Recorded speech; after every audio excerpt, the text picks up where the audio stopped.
दिल्ली में दर्द की कई कहानियां हैं, दहशत के कई निशान हैं। आइए आपको दिखाते हैं दिल्ली में इंडिया न्यूज की आंखों देखी। दिल्ली के मौजपुर इलाके का जायजा लिया हमारे सहयोगी चेतन गोस्वामी ने। इस रिपोर्ट को आप देखिए।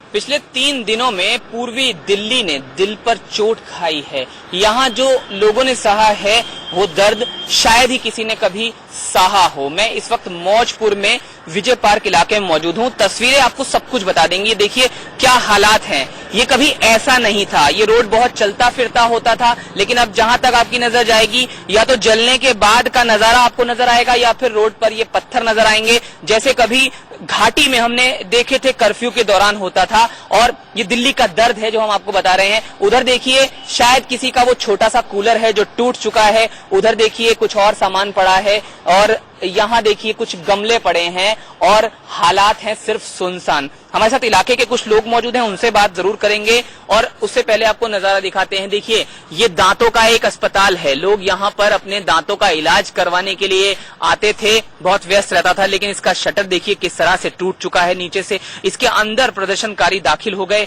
और वहां देखिए उसे जलाने की कोशिश की गई। इसके अलावा आगे कुछ शोरूम हैं, उसे जलाने की कोशिश की गई। नीचे का नजारा, एक एक तस्वीर आपको सब कुछ बता देगी। ज्यादा कुछ कहने की शायद आवश्यकता नहीं है। हमारे साथ इलाके के एक नागरिक मौजूद हैं, उनसे यहाँ बात कर लेते हैं। सर क्या नाम है आपका? पहले आपका परिचय जानना चाहेंगे। कहाँ आप रहते हैं, क्या वो इलाका है? मैं मोहम्मद इलियास से विजय पार्क में रहता हूँ। इस समय जो रातें पिछले 3 दिनों से गुजर रही हैं, वो कैसे गुजर रही हैं? जाग कर गुजरे रातों को लोग आते हैं, परेशान करते हैं हमें। मौजपुर की तरफ से आते हैं, कभी गोपालपुर की तरफ से आते हैं जी। और ये लोग जो तोड़ा है इसको गोपालपुर की तरफ से आए थे। हालांकि पुलिस भी थी, पुलिस कुछ नहीं बोली, पुलिस पीछे खड़ी रही है। बहुत डर का माहौल है। हाँ, डर का माहौल। जो साथी अंदर से आए जो मुझे भगाया, असली भागने को तैयार नहीं थे। पुलिस साथ में थी, लेकिन पुलिस ने। घर में कौन कौन है? परिवार किस तरह से इस समय रातें गुजार रहा है? बच्चे भी सब बच्चे हैं, सब कुछ है। सब पूरे घरों में माहौल बिगड़ा हुआ है इस टाइम जी। पूरे घरों का माहौल बिगड़ा हुआ है। न दूध है, न कुछ है, न कुछ। बच्चे परेशान है, रातों को जाग रहे हैं। सब क्या करें, माहौल ऐसा बना रखा है लोगों ने। हमने यहाँ परसों देखा था कि कुछ लोग शटर अंदर बंद करके रहने के लिए, खुद को बचाने के लिए मजबूर थे। हाँ, आपने दीवार भी लगाई है, लेकिन उसको तोड़ दिया गया। जब यहाँ लोग यहाँ आ गए तो अंदर बढ़ना चाहते थे, लेकिन अंदर से साथी आए कुछ, उन्होंने पत्थर वगैरह मारे, लेकिन फिर भी नहीं हटे। काफी देर बाद हटे यहाँ से वो लोग। उनके पास गोली भी चला रहे थे वो। कुछ लोग हमने सुना है कि इलाका छोड़कर चले गए हैं, कहीं किसी रिश्तेदार के यहाँ चले गए हैं सामान लेकर, ऐसा कुछ? हाँ, कुछ लोग चले गए हैं, लेकिन उसको मेरी नॉलेज में ले गए हैं वैसे यहाँ से। ऐसी बात नहीं है। और दूसरी बात, एक लड़का भी कल मार दिया गोली से, हमारा लड़का भी शहीद हुआ है कल जी। ये पत्थर सिर्फ नजर आ रहे हैं, क्या नजर आता था यहाँ पर? साफ था, बिल्कुल साफ रहता था, कुछ नहीं था यहाँ पर। सब वो ठेलियों भर कर लाए, पत्थरबाजी की बांध के ठेलियों भर कर लाए जी। यहाँ पत्थर बरसाए, सब काम किए उन्होंने। तो आप इन बुजुर्ग नागरिक का दर्द सुन रहे हैं, वो क्या कह रहे हैं और क्या कुछ हुआ। हालांकि जो चीजें हैं वो अभी जांच का विषय है कि ये सब किसने किया, क्योंकि वो किसी मजहब के तो नहीं हो सकते, वो सिर्फ गुंडे हो सकते हैं जिन्होंने ये किया है। और निश्चित तौर पर ये जो नजर आ रहा है ये सब कुछ आपको बयां कर रहा है। आगे चलते हैं। यहाँ देखिए एक नामी स्वीट्स की दुकान है ये, और इस दुकान के भीतर करीब 100 कर्मचारी थे जो फंस गए थे। वो 2.5 दिनों तक इस दुकान के अंदर ही बैठे रहे। जो दुकान में मिठाइयां हैं उन्हें ही खाकर गुजारा किया। और यहाँ पर जैसे ही दंगाइयों को पता चला कि वो लोग अंदर हैं, तो यहाँ आकर सामान तहस नहस कर दिया गया। उनको बाहर निकालकर उनको मारने पीटने की कोशिश की गई। ये दिल्ली का दर्द है जो हम आपको दिखा रहे हैं। और ऐसा नहीं कि ये 1 या 2 या 3 या 4 5 दुकानें हो या शोरूम हो, ऐसे कई शोरूम, कई दुकानें, अस्पताल तक तोड़ दिए गए। और वहां पर क्या हालात हुआ ये देखिए। कितने शीशे हैं जिनको चकनाचूर कर दिया गया। ये एक आलीशान मिठाई की दुकान है, यहाँ की नामी दुकान है, जिसमें ये पूरा तांडव यहाँ मचाया गया। हमने यहाँ जब बात भी की थी तो हमें पता चला था कि करीब कुछ जो वर्कर थे वो इकट्ठे यहाँ पर हो गए थे, 100 के करीब थे, और वो 2.5 दिनों तक यहाँ पर रहने के लिए मजबूर रहे। सामने जो इलाका है कबीर नगर का, वहां से हमने आपको तस्वीरें भी दिखाई थी कि कैसे वहां सामने से पत्थर आ रहा था और आंसू गैस का इस्तेमाल भी यहाँ पर पुलिस ने किया था। वापस आपको उस साइड लेकर चलें तो आपको आगे भी बहुत कुछ नजर आएगा। ये वो इलाका है, आपको बता दें, सामने मौजपुर का मेट्रो स्टेशन है, जहां से देखिए दुकानों की आप एक एक चीज देखेंगे तो यहाँ विरोध का जो आपको नजर आएगा सब कुछ, और तोड़फोड़ करने की पूरी कोशिश। ये सीधे कहें कि दुकानों को लूटने की कोशिश की गई है। यहाँ देखिए लाउड स्पीकर भी लगाया गया था। अगर मैं एक बार ऊपर दिखाऊं तो यहाँ लाउड स्पीकर लगाया था, वो आपको दिखाएंगे। देखिए रह रह के अगर आवाज आती है तो पुलिस के सायरन की आवाज आती है। और इधर मैं आपको लाउड स्पीकर का जिक्र कर रहा था, देखिए यहाँ एक लाउड स्पीकर लगाया गया था, उसको भी अब तोड़ फोड़ दिया गया है।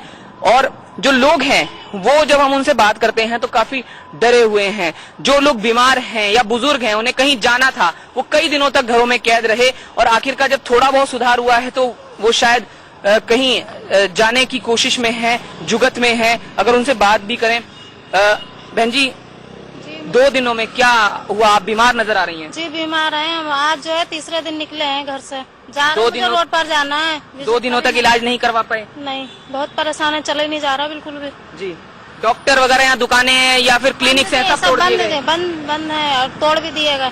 जी कैसे गुजर रही हैं फिर?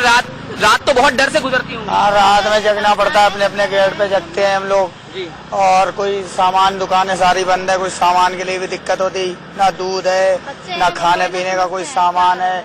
कोई खोलता भी है थोड़ी बहुत देर के लिए दुकान तो वो गदरबाजी चक्कर में डर के आ रहा है, वो भी बंद कर देता है। जी खाने पीने का भी मुश्किल हो रहा है। बहुत परेशानी हो रही है। बड़े तो सबर कर लेते हैं, बच्चे थोड़ी ना समझते हैं इस बात को। बहुत दुख भरी बात बता रही हैं वो। मैं अगर दिखाने की कोशिश करूं तो आप देखिए वो महिला चल भी नहीं पा रही हैं। 2 दिन से वो बीमार थीं, लेकिन अब जब थोड़ा सुकून मिला है, जब शांति थोड़ी सी लगी है, जब पुलिस ने पूरे एरिया में यहाँ पर सुरक्षा और ज्यादा बढ़ाई है, तब वो जाने की कोशिश कर रही हैं डॉक्टर के पास। अब आगे आपको यहाँ पर दिखाने की कोशिश करते हैं कि यहाँ क्या हुआ। यहाँ पर बुलेट शेल्स मौजूद थे जो हमने यहाँ देखा था, यहाँ गोलियां तक चली हैं। और ये देखिए एक एक शीशा, एक एक टूटा हुआ शीशा आपको ये सारी कहानी बयां कर देगा। बिजली के तार जो हैं, अगर इधर मैं दिखाने की कोशिश करूं तो बिजली के तार भी टूटे हुए हैं और इसके अलावा ब्रॉडबैंड तक की तारें टूट गई हैं। शायद हालात सामान्य होने में कितना वक्त लग जाए ये तो कह पाना बहुत ही मुश्किल है। एक भी दुकान ऐसी नहीं है जिसको निशाना बनाने की कोशिश नहीं की हो। और इसीलिए हम आपको यहाँ पर लेकर आए कि दिल्ली का दर्द क्या है, ऐसा दर्द जो शायद किसी ने नहीं देखा होगा। अब आपको मौजपुर की तस्वीर दिखाते हैं। मौजपुर में जायजा लिया हमारे सहयोगी नरेश बेसवानी ने, उनकी रिपोर्ट आप देखिए।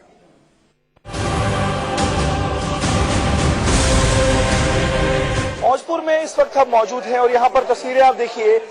इन तस्वीरों में आप देखेंगे कि तमाम लोग आ रहे हैं, लेकिन जो राष्ट्रीय सुरक्षा सलाहकार हैं अजीत डोभाल, वो भी यहाँ पर पहुंचे हुए हैं, तमाम गलियों में जा रहे हैं और हर जगह वो तस्वीरों को देख रहे हैं, समझने की कोशिश कर रहे हैं कि आखिरकार किस तरीके से यहाँ पर ये हालात बिगड़े थे, किस तरीके से ये तमाम चीजें हुई। देखिए तस्वीरों में देखिए, ये अजीत डोभाल जी हैं।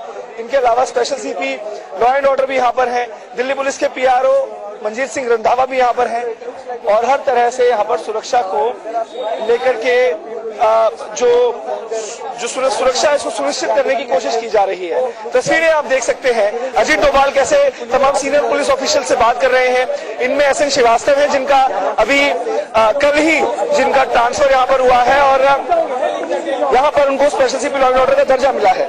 इसी तरीके से आप तस्वीरों में देखिए कि ये तमाम जो अधिकारी हैं